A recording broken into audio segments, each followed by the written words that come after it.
Hola, ¿cómo están? Bueno, hoy continuamos. Vamos a hacer la tercera entrega y vamos a ver los instrumentos tales como el plazo fijo y la renta fija. Tal vez dos de las opciones de ingreso pasivo que sean las más conocidas. Pero de todos modos, veámoslas porque por ahí puede haber algún aspecto que se desconoce o tal vez se pueda llamar la atención para hacer la consulta pertinente. Así que bueno, inmediatamente compartimos la pantalla.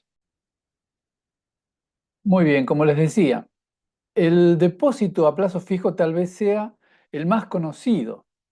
Este tipo de inversión es tal que en la que el titular deposita una cantidad de dinero en un banco o en un broker por un periodo específico y recibe a cambio un interés al finalizar la operación. Por supuesto, al vencimiento del plazo fijo, se puede retirar el capital invertido junto con los intereses que se han generado. Pero mientras dura el contrato, esos fondos van a estar bloqueados para el titular, para el uso, la disponibilidad del titular.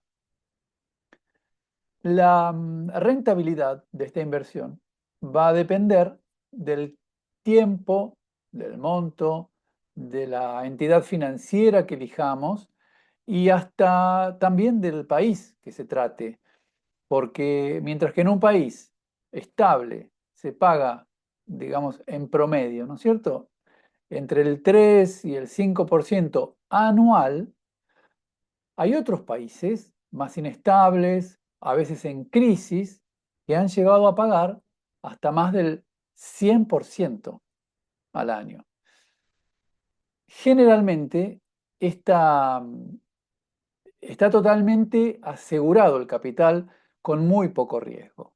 Las contras que se pueden encontrar las podemos resumir en que, como dijimos, durante el término que dura el contrato, los fondos no pueden disponerse y eso depende o eso puede ocasionar la pérdida de otras oportunidades en el transcurso que va desde el día uno al día X que se termina ese contrato. Puede haber en ese momento surgir otras posibilidades que debo descartar por no disponer de esos fondos.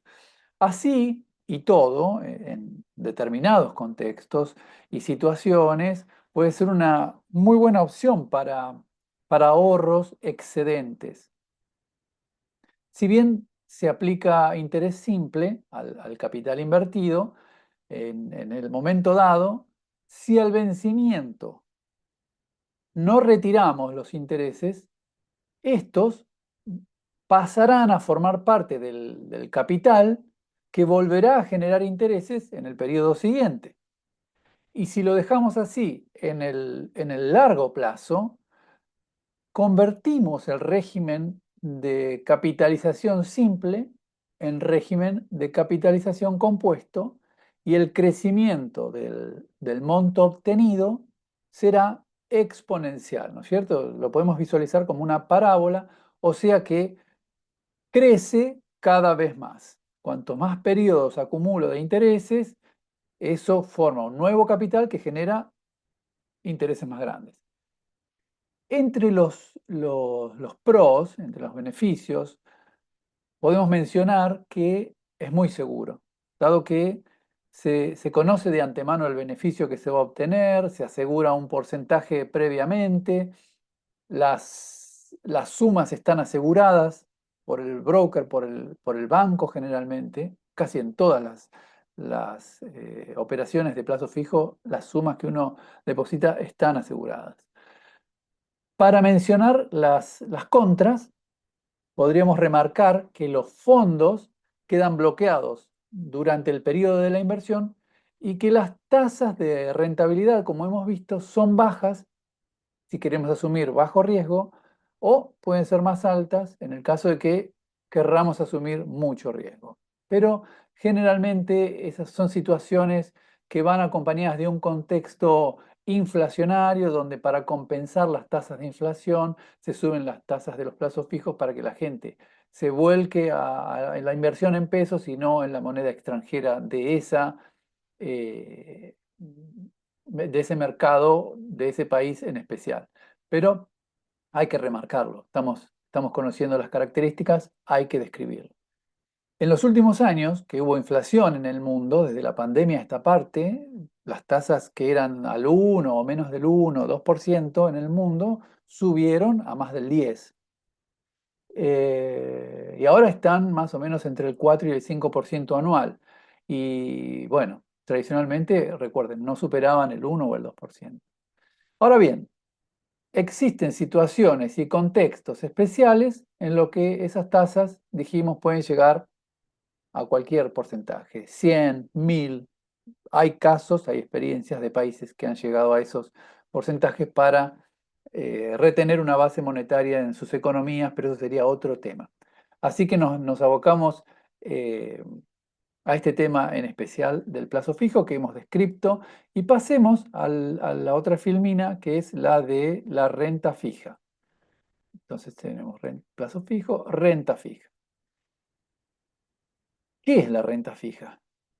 Es una inversión en la que, como se describe en el cuadro, el emisor de la deuda o del bono o de la obligación se compromete a pagar intereses regulares y devolver el capital en una fecha específica. ¿Por qué hace esto el emisor? ¿Cuál puede ser la causa de que un emisor emita bonos u otro tipo de obligaciones? Generalmente porque necesita financiar alguna cuestión. Pueden ser obras, en el caso de gobiernos y empresas, pueden ser financiar determinado déficit de caja del gobierno, de la empresa, bueno, en fin, los motivos son muchos. Pero nosotros, ¿qué nos interesa?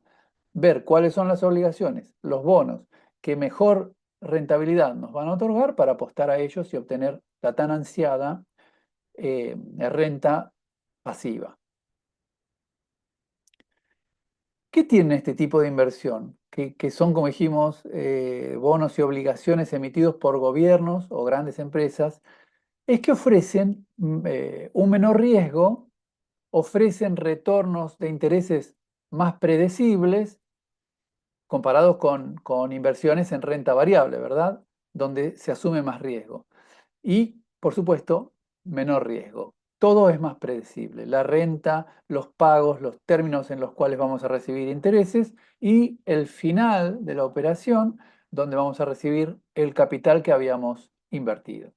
La opción más conocida es la de prestar dinero a un país comprándole los bonos oficiales emitidos por sus tesoros, y esto lo hacen la mayoría de los países y es considerado como una de las fuentes de financiación de los gobiernos. Como están asegurados por los gobiernos, son inversiones es un ingreso muy seguro. Cuanto más confiable es el país, más estable nuestra inversión.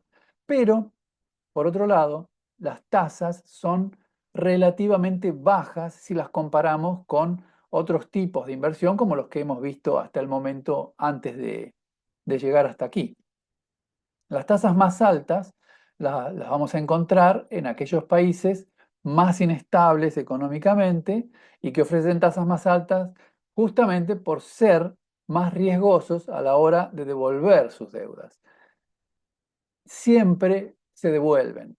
Por ahí se difieren o se renegocian al momento de la devolución, pero digamos que hay una máxima financiera que dice que los países no quiebran. Bueno, hay numerosos casos de países que han quebrado y no han podido devolver su deuda, pero la han refinanciado y a la larga eso se devuelve. Pero nos, ese nivel de riesgo nos hace que nuestra planificación financiera por ahí no sea la más adecuada. Entonces, buscar bonos de países más estables sería la opción más segura.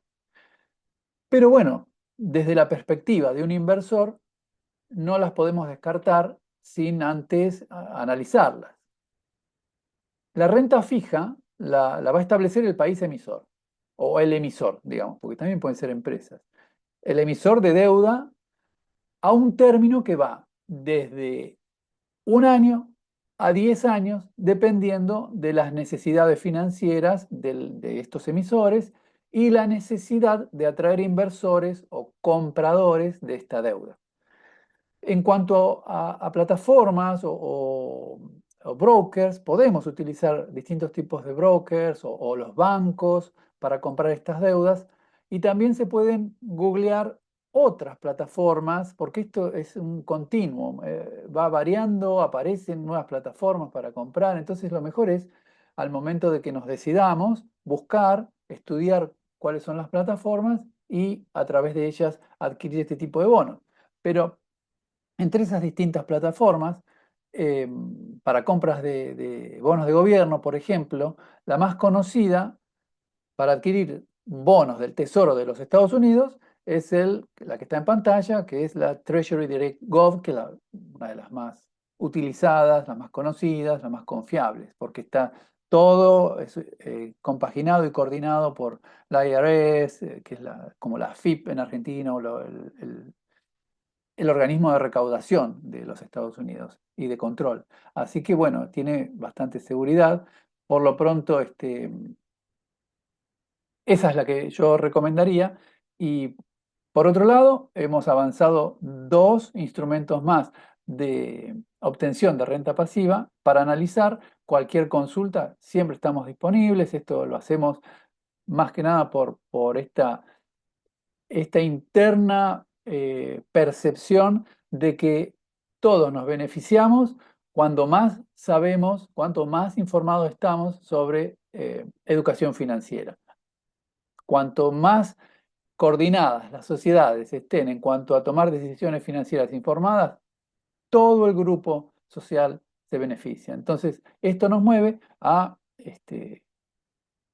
compartir las enseñanzas de estos temas que pueden llegar a ser muy interesantes para incluso ahorrar para, ya los habíamos comentado, un extra además de nuestra actividad oficial. No somos influencers, no somos youtubers, tenemos recursos muy limitados, pero mucho conocimiento, mucha experiencia y bueno, eso es lo que queremos compartir. Ya iremos modificando nuestra ilustración y nuestra manera de comunicarlo, pero lo importante es que el contenido sirve, consúltennos las dudas que tengan y aquí estaremos para responderlas. Yo por lo pronto me, me despido hasta la próxima entrega y los dejo con un gran saludo y un abrazo para todos.